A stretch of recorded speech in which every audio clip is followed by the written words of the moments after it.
Thank you for spending this time with us, and welcome. This is Majesty Sussex Report, and I'm Antonio. On this podcast, we'll be talking about the case that Harry brought to the court against the Mirror Group on phone hacking and privacy, and the court deciding to award him 15 counts out of the 33 that was presented or that they took into the judge took into consideration. I've had some time to reflect upon this, and this is my opinion. The importance of Prince Harry's legal victory against the Mirror Group for phone hacking transcends his personal narrative and speaks volumes about the broader issues of privacy rights and journalistic ethics. When someone of Prince Harry's public stature takes a stand against such violations, it serves as a beacon for the protection of individual privacy and the ethical conduct of the press. In the digital age, where information can be disseminated globally in a matter of seconds, the sanctity of personal privacy is increasingly under threat. The act of phone hacking represents a flagrant intrusion into the private lives of individuals, transforming their most intimate moments into public spectacle. This kind of journalism, driven not by the public interest, but by the hunger for sensationalism, corrodes the trust between the media and the public, and devalues the concept of newsworthiness. By successfully challenging a major media conglomerate, Prince Harry has underscored the principle that privacy is not a luxury, but a fundamental right that must be safeguarded regardless of one's social or economic status. His victory is a stark reminder to media outlets that they are accountable for their actions and that the unlawful pursuit of stories through such invasive means is unacceptable. Furthermore, this case exemplifies the potential of legal recourse in rectifying wrongs committed by the press. For those less privileged, who might feel powerless against media giants, this victory paves the way for holding them to account. It sends a clear message. The right to privacy is universal, and defending it is not the purview of the privileged alone. Prince Harry's legal win is more than just a personal triumph. It is a landmark moment for privacy rights and responsible journalism. It serves as a deterrent to unethical media practices and as an inspiration for upholding the dignity of every individual in the face of unwarranted intrusion. May this case embolden others to protect their privacy and demand accountability from those who would trespass against it. A British court has found sensational tabloid headlines like these about Prince Harry's drug use, love life, and army service stemmed from illegal means like phone hacking. For Harry, it's a big win in his lawsuit against the publisher of London's Daily Mirror. He wasn't there to hear the court's ruling in person, but had his lawyer deliver something of a victory speech on his behalf. I hope that the court's findings will serve as a warning to all media organisations who have employed these practices and then similarly lied about them. Earlier this year, Harry appeared in the witness box, giving rare testimony from a son of the king. He's long accused the tabloids of unscrupulous tactics, and among the 33 articles reviewed in court, nearly half were found to be the product of unlawful information gathering. The judge wrote at the Mirror, phone hacking started in 1996 and later became widespread and habitual. the court awarding Harry damages worth roughly $240,000. I think he wants to prove that he hasn't just been moaning about his invasion of privacy by the media. This is a pretty good outcome for Harry. The court also found former tabloid editor turned broadcaster Piers Morgan knew full well about voicemail interception. He responded defiant as ever. I've never hacked a phone or told anybody else to hack a phone, and nobody has produced any actual evidence to prove that I did. In his memoir, Harry recalled a conversation he says he had with his father, King Charles, and his brother, Prince William, suggesting they didn't support his fight. But they were keen to know how my lawsuit was going, because that directly affected them. Still ongoing, I said. Suicide mission, Pa mumbled. Maybe, but it's worth it. Harry's battle with the tabloids is hardly over. He's now calling on police to lay criminal charges. Thomas Dagg, CBC News, Toronto. Welcome back.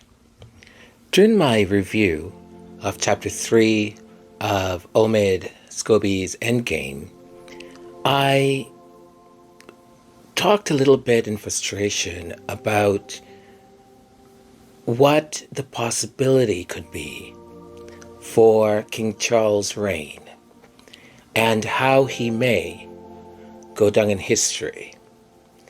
That instead of being, in some sense, the transitional king that his son is awaiting,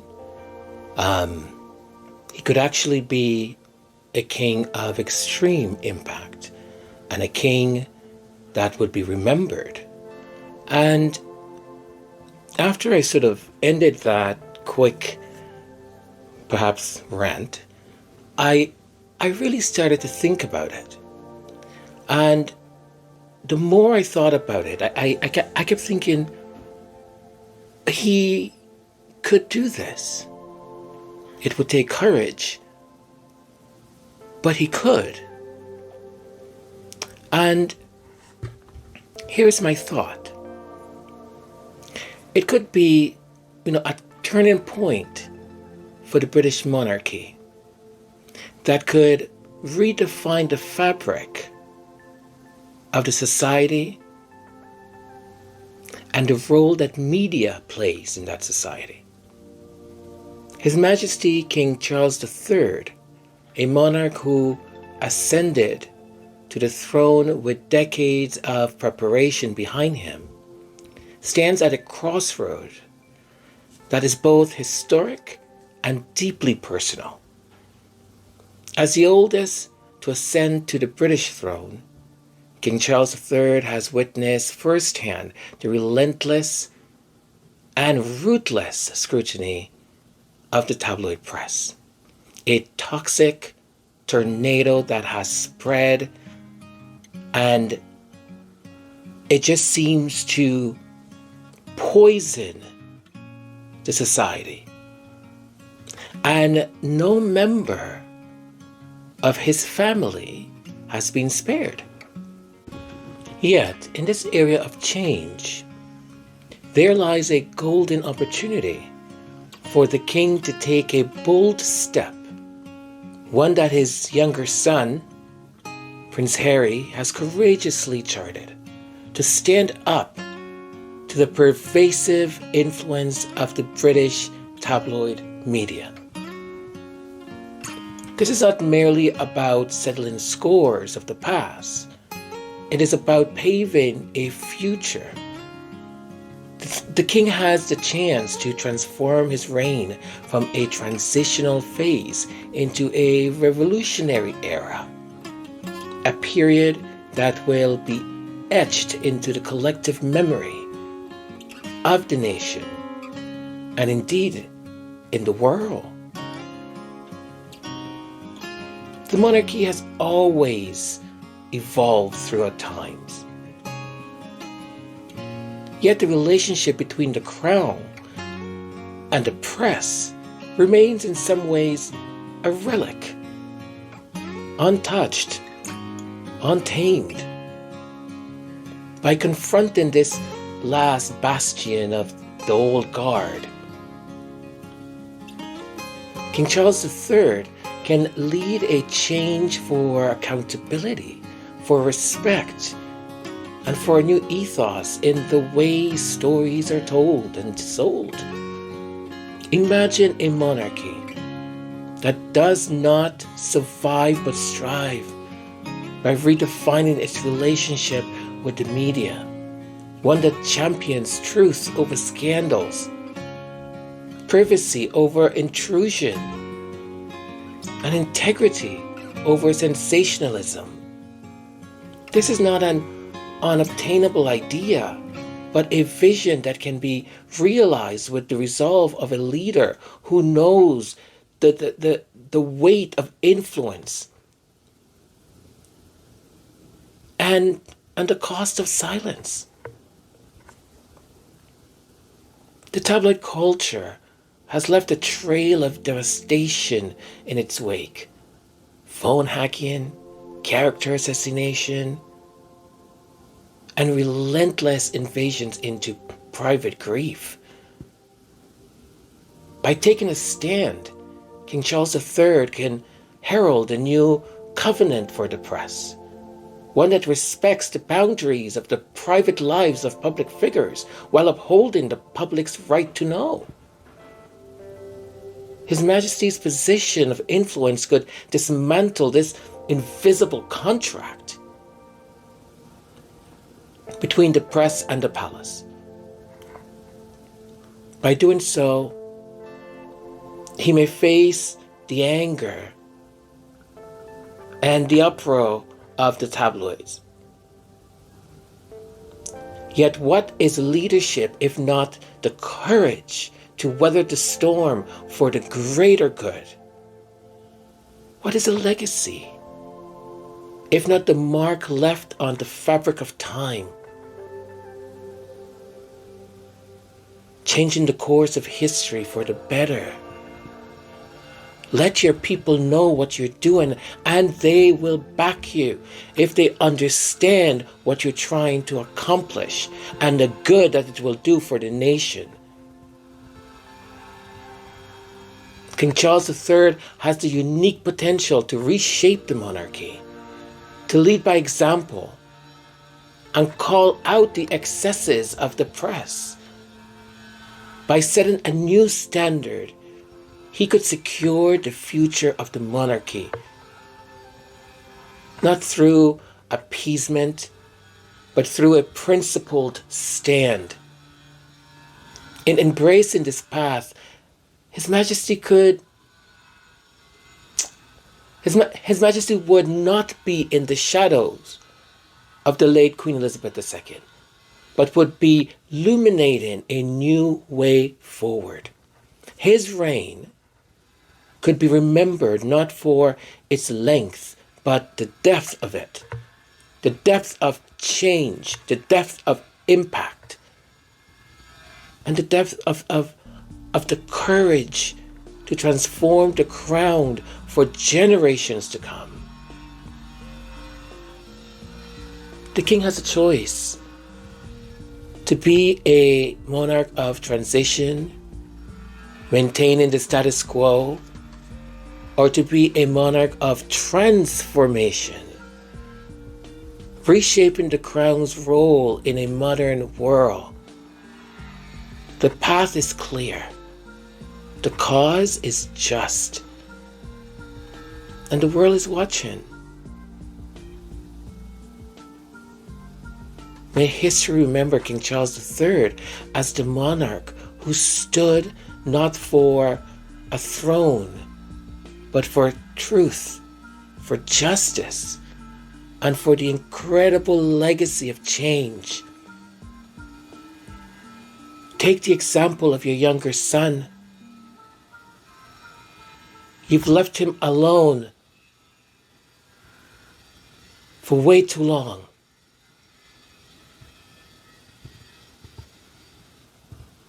Imagine what you can accomplish. Imagine when it's your time, what they will say of you. It will not be, oh, he was just transitional. He just kept the seat, the throne warm for William. It would be, we never thought that this king would have transformed and modernized this country the way he has, by the way he stood up to the tabloid press, their influence, and their peddling, their political influence on the nation. You are the king. It is possible. It just takes courage and it takes will. You can be it. You can be that king.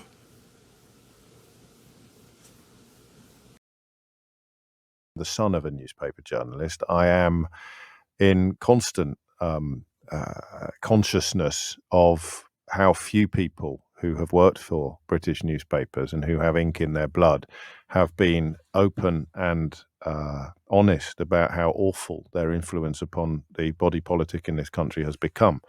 You may, on occasion, have heard me mention Paul Dacre, for example, the editor-in-chief of the Daily Mail. And I'm not talking about phone hacking now. I'm talking about the disgusting treatment of people like Dominic Grieve, who is my guest on Full Disclosure this week and who shared a story with me that I hadn't been aware of about what the Daily Mail did to him during that little period when they were calling democratically elected MPs saboteurs who must be crushed, and they were calling High Court judges enemies of the people, and they were attacking academic freedom and all manner of essential platforms of British democracy and British values. So there aren't many of us who slag off British newspapers. And that there certainly aren't many who've got a book out at the moment that goes into a lot of detail about how awful those newspapers have been. But that I'm mentioning all of that partly to plug the book, How They Broke Britain, at least 3 chapters on precisely the mess that British newspapers have inflicted upon the population. But there's one vote in already for an hour-long monologue. Keith, I've told you to stop texting the programme. I know how much you enjoy me speaking uninterrupted on a subject, but I don't know if it's fair upon everybody else.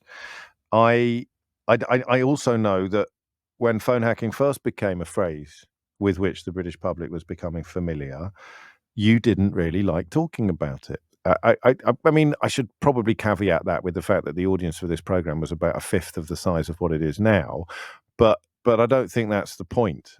There are lots of things that you can tell whether people are going to be talking about it or not. I'm also getting messages. My phone is pinging from people either involved in or adjacent to a variety of the cases that are currently being talked about. 6 minutes after 12 is the time. But I think today is different. And I think it's about Prince Harry in the first instance, rather than newspapers. And I think that if you are honest with yourself, you will now begin to understand why Prince Harry has come under such vitriolic and sustained attack from the most influential media outlets in this country. I think that many people who are decent members of the public, as opposed to this profession, must be realizing that they have been sold an almighty and hideous pup. Because that thing Evan Harris said there about newspapers writing articles about Prince Harry, people raging endlessly about Prince Harry and his wife without revealing that they were involved in or implicated in cases, court cases, allegations of criminal misdeeds that Prince Harry was bringing to court. Do you imagine if I weighed in on someone on this program without mentioning to you that they were currently engaged in legal action that could see me in very, very serious trouble? Imagine all the times you've heard me be critical of, I don't know, Nadine Dorries, say, for being such an awful, awful politician and profoundly unpleasant human being. Imagine if I'd done all of that to you and then you found out that actually she was suing me for something that I had actually done. and I'd never mentioned it to you once. Or you know, I'd been a fully paid up member of an empire that was being sued by Prince Harry, either as a former executive or editor on the Daily Mirror or the News of the World or the Sun or whatever it had been. And I had been attacking this person without telling you that everybody in my contacts book, all of my former colleagues and friends, were absolutely terrified of where these cases might lead. So that today is a really, really important observation to make, I think. 8 minutes after 12 is the time. I don't know if I can do a phone in on the question of whether or not you would like to say sorry to Prince Harry. I'm quite tempted because the vitriol about social media, just following where legacy media has led, the vitriol has been extraordinary. And they were stealing his private information from his phone. The Mirror Group, can't say that about any of the other organizations that he is still involved in legal action against, but it is absolutely extraordinary, this result. And I resisted the urge to go in hard when it first dropped because, as I said, I needed a little bit of guidance and a little bit of counsel on on how big a deal it actually was. But I just want you to pause for a minute and think about the reason why they have been so horrible to him. Just think about it, because we've done phone-ins on that. We did it with Gary Lineker last week. Do you remember? So why does Gary Lineker boil, I think it was on Monday actually, boil the Gamini urine of this country in such a vicious and in such a violent way? Why does Gary Lineker annoy people so much? And the answer is very, very simply that he's a bloke with decent opinions, compassionate, humanitarian opinions that the right-wing media has successfully squeezed out of the public space almost completely. So someone with a big platform comes along and speaks up in favor of decency, humanity, and compassion. It makes them feel ashamed and ugly and disgusting, and so they're desperate to silence him. Harry's that times 10. So you take that, times it by 10, because he is bringing the fight to their doorstep. And I do believe that an awful lot of the treatment that he's received over the last few years has been designed to try to persuade him to stop. I know that he believes this, to bully him into silence. If you think what you've been through so far is bad, you better just take a look at this. Oh, and by the way, nice wife you've got there. Be ashamed if something happened to her. That's how bad it is. That is what they've done. That is what they've done. They have sought to dissuade him from pursuing these legal actions by showing him that things can get even worse than they were when, in the case of Mirror Group newspapers and allegedly other organizations, they were hacking his phone on a regular basis, stealing his private information. I'll tell you a story about another victim of phone hacking, and I don't think I can name them because I'm not sure what the precise situation was upon settlement. But I know for a fact that one famous woman believed that her own sister was selling stories about her to a newspaper. And the reason why she believed that her own sister was selling stories about her to a newspaper was that a newspaper published a story that only her sister knew about. Now, these were sisters who were tight and who were close, and it sent this famous woman, it almost sent her mad. Imagine that. Think of someone you really trust and love. Go on. Just think of them. Oh, that's sweet, Keith. Think of someone you really love and trust, okay? And you told them something, and you knew that you hadn't told anybody else.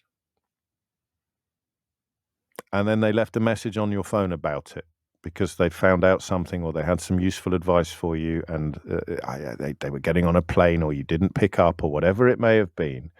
You left a message on their phone referencing this revelation, this deep, deep secret, this deep personal secret that you had spoken to nobody else about. And then you get a call from your agent or your publicist to say, I don't know how, but the Daily Bugle have got hold of a story, or they've just called me up to ask about a story that even your publicist didn't know about. That's how secret it was. You hadn't even given your publicist, this is how the industry works. You hadn't even given your publicist a heads up about something that you really didn't want to come out. Say a pregnancy, for example, or something like that. Even your publicist didn't know. So you cut your sister out of your life. You turned on your sister. What does mum do? What do mum and dad do? When one daughter swears blind that the only way this story could have found its way into the newspapers was if my own sister betrayed me, and the other daughter swears blind that she would never in a million years tell a soul. But you've got Occam's razor kicking in. You've got the Sherlock Holmes principle, haven't you? There is the impossible has been eliminated, and whatever you are left with, however improbable, must be the truth. Unless there's something that wouldn't have crossed anybody's mind at all. Because outside of Fleet Street, nobody knew about phone hacking.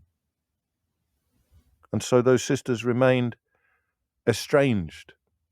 And at loggerheads, that family remained fractured until the truth emerged, until the reality of phone hacking began to be reported, and until people were contacted privately to be told by lawyers and police officers, in some cases, that their phones had been hacked.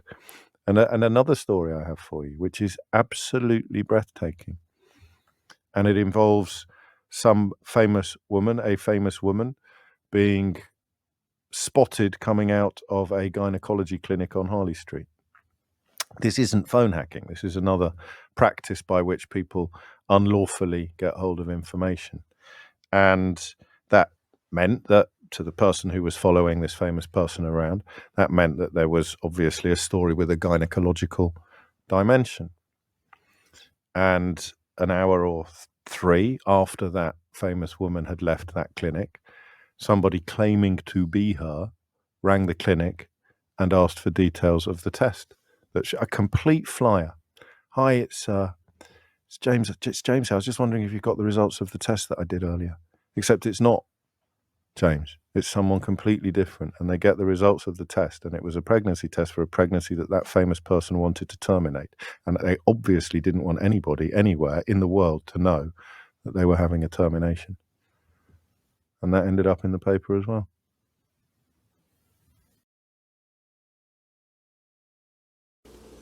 I really hope you enjoy that. And James O'Brien is just masterful. He is so great at what he does, and I love everything about his podcast. He is an extremely talented and intelligent journalist. The way he approaches topics and questions is just absolutely amazing. And the way he calls out his callers when they're full of bull, you know what I mean? And he will ask these questions to I would say to help them realize that what they believe, or their belief that they were so certain that they called in with, is just a bunch of crap, right? But he's just extraordinary. One of the things that really fascinated me from that is a story that he tells about the 2 sisters, right? One that's famous and the other one that is not. But the one that is famous, it's her secret that through phone hacking that they get, and it breaks up the relationship between the 2 sisters, because the one thinks that her sister's selling these stories to the tabloid because she's the only one who she's ever told this to. And one of his callers who called in, because he had the whole thing about, the question was, do you feel bad now, right? Kind of hating Prince Harry. Do you feel bad now that everything he's been saying is true? Like, now you have the High Court, it has laid out everything for you. So he didn't get a lot of callers calling in, but I was fascinated by one of the calls. The woman called in and she said, "Oh, I can really identify with that story about the 2 sisters because I'm so close to my sister. And if anyone did anything to separate us, it would break my heart. I would this." And she was getting quite emotional about it. And she said, "I finally kind of get it. Yes, I get it. Like, I'm going to stop watching Piers Morgan and listening to him. And I'm going to encourage my dad also to stop listening to him." But nowhere along she mentioned Prince Harry. like nowhere along, right? And it fascinated me because it made me kind of start to wonder, like, how much empathy is missing, and how much is it that is empathy, or how much is it that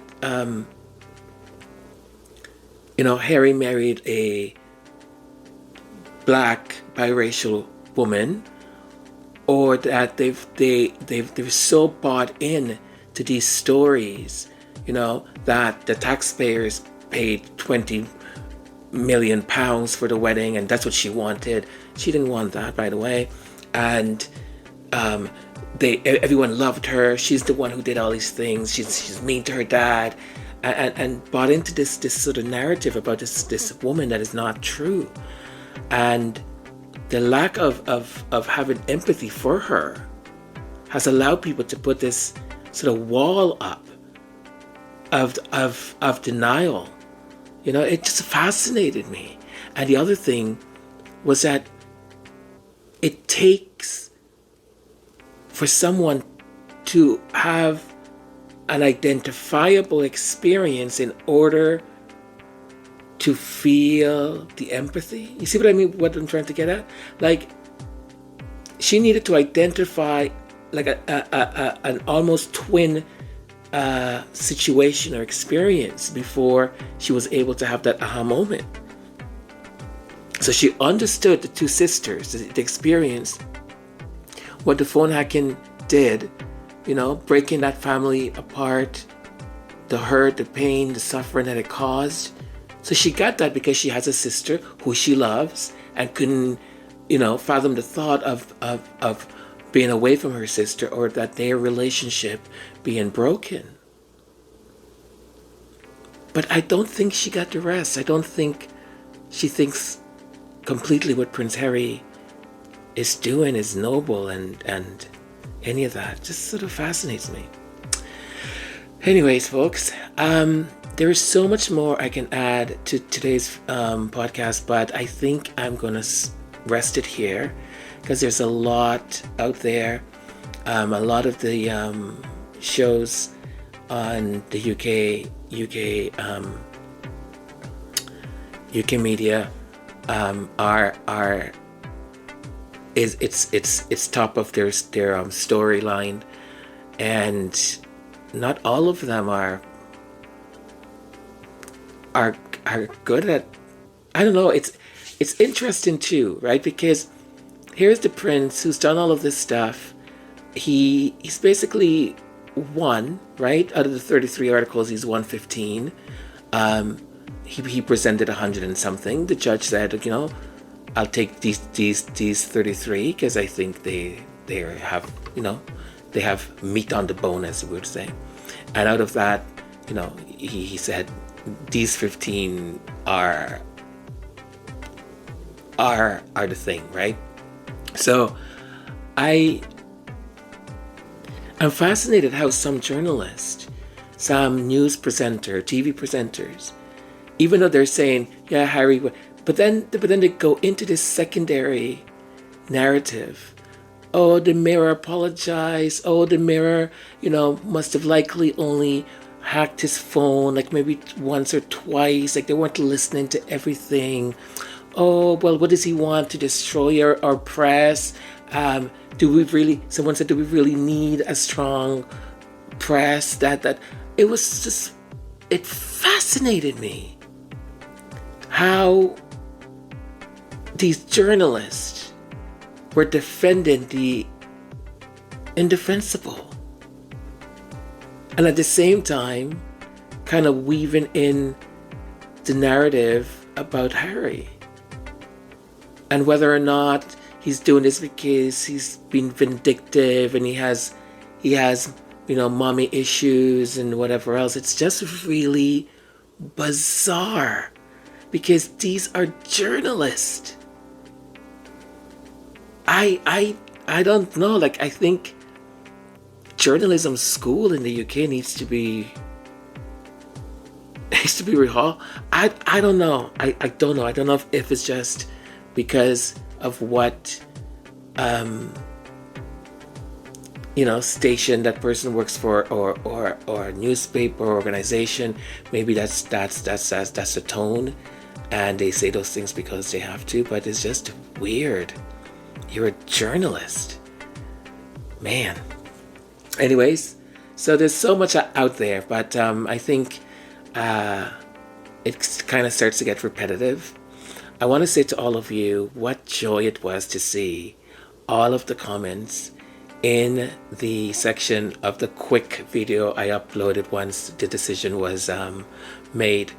I felt so connected to each and every one of you, because I thought, when you kind of I couldn't sleep, so I was up waiting for the the judge to release the decision, and I was just pacing, and once it was released, I was just ecstatically happy, brought me to tears, and I'm going, oh my gosh, what's wrong with me? And it was great to see that so many of you have that same emotion and that same care, and like we really, really care about this. And I think it's beyond Meghan and Harry. It's about the understanding of our own struggles, our own past, our own existence in this beautiful earth, right? That for so many of us, our journey has not been an easy one, right? Whether it's because of our skin color, whether it's because of our accent, whether it's because of our ethnicity, our cultural background, our heritage, right? It has not been easy. And we recognize struggle. We recognize when someone is trying to do the right thing and everything is conspiring against them. We understand that, we see that, we know it. We have walked and we continue to walk in those shoes. So when there's someone who belongs to that higher echelon, is identifiable, this ginger white boy is identifiable because we see the struggle. We know Meghan's struggle, right? And to see him to be embedded and to do everything to understand, to empathize, and then to go and find solutions and scream at the top of his voice, I am not letting this go, and I want justice. I want what's fair. We understand that and we see it, and that's why we get so emotional, because it's a win, and every win that is for them, it's a win for us, because what's happening at the top there, right? Because Harry and Meghan are a message, and people are trying to make them a message and trying to bring them down because they have dared to do things differently. Meghan dared to say, you don't talk to me like that, take your finger out of my face. And they dared not only to be surviving, but to be striving, right? So we see that and we cheer for that, because that means that barriers are being broken, ceilings are being broken. It's fantastic. And I loved it. I loved reading each and every one of them. The warmth and the togetherness that I felt was just amazing. I'm so proud of all of us. Thank you for your prayers. Thank you for each and every one who prayed and asked the Almighty, asked the universe, asked that which some of us may call God. Even though we were willing to accept whatever God already has written. And I said that to myself. Whatever is already written, what you know that will happen, let it be. I will accept. Because I know you know better. I will accept. who am I to judge God? I'm no one. And after that, of course, I say, but it'll be really nice if and the universe, God said, yeah, I know. It's already written. Don't worry, it's already written. So that was great. Folks, I get very shy about saying these things, but I'm going to say it because I think putting things out in the universe and letting people know your intention is a good thing. So I would love if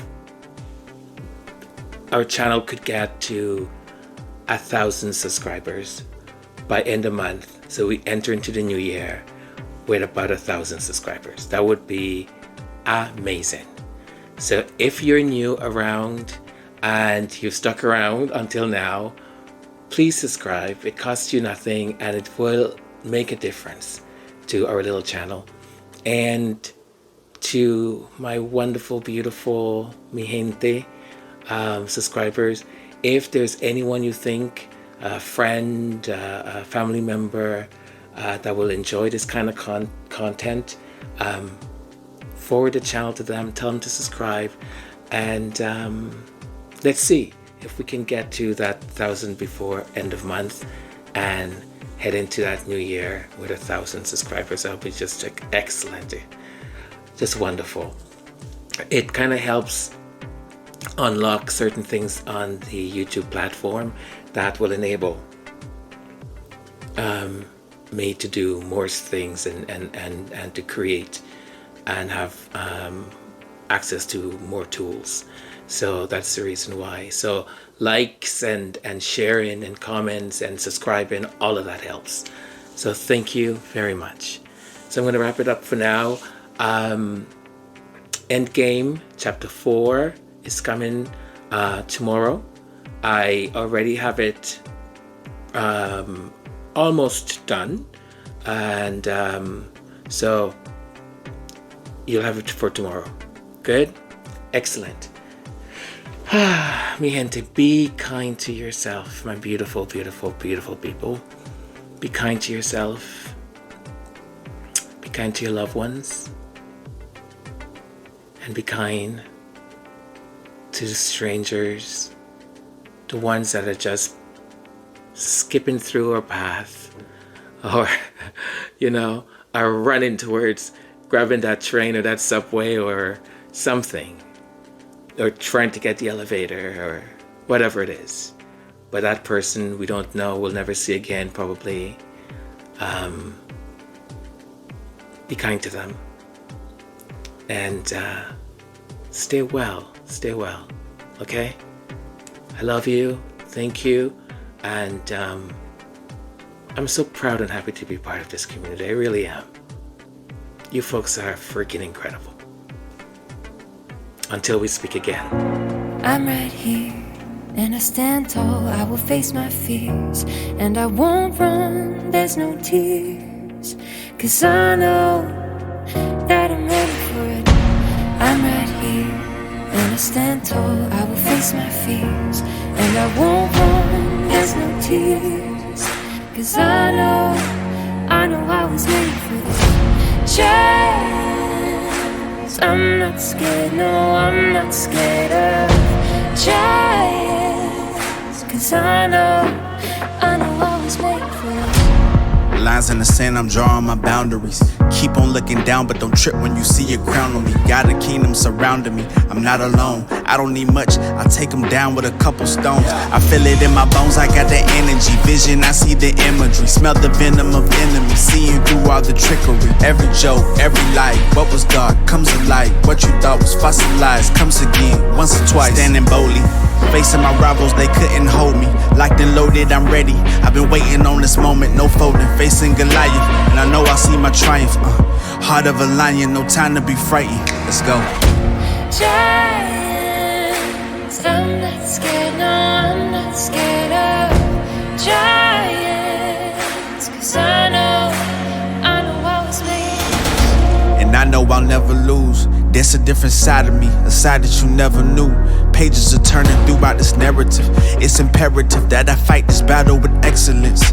God is with me, I walk in freedom, bossing demons so strategic. I've been dreaming so vividly, fear couldn't limit me. I had to face the music, marching on with the symphony. Goliath, come try me, just know I'm leaving with victory. Giants. I'm right here, and I stand tall. I will face my fears, and I won't run, there's no tears. 'Cause I know